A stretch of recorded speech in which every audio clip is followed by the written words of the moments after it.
No, right? Yeah, we could literally go on for days as far as what happened with, you know, Screeching Weasel and what happened with Anti-Schism. We ended up playing a hardcore fest. We booked a hardcore fest out in the Black Hills of Rapid City, out in the middle of nowhere.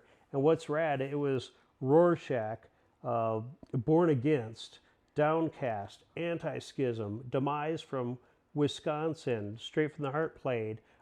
It was ridiculous. Undertow was supposed to play. They ended up getting on a Jawbreaker show.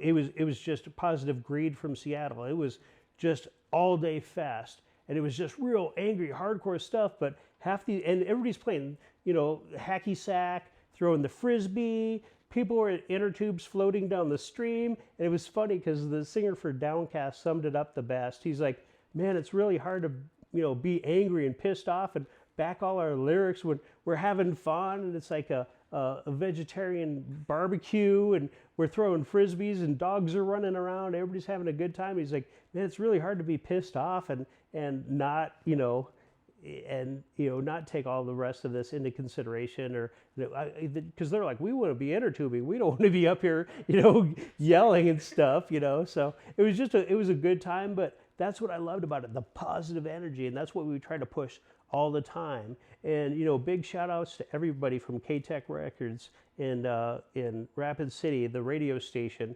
to Mike Ray, to the guys from all the bands. Everybody helped out, and we all knew our place, you know what I mean? And as weird as that sounds, everybody had a place, and you did your job, even though you barely ever got paid for it. You just did it for the love of music. And that's what it was. It was punk, it was raw, it was for the love of the music and the love of the movement, whether it was straight edge, being drunk, whatever. Everybody got along, everybody hung out, didn't matter. Straight from the Heart played plenty of punk rock shows where everybody's drunk, falling off. We even played You Gotta Fight for Your Right to Party by the Beastie Boys, just for people who partied. And man, they loved it. And we're like, cool, we're totally sober, but this is rad, you know? And you just got along. And that was a good thing about Rapid City and Sioux Falls. It was a good time. It was like one of those glitches in time that everything came together. It was pretty cool.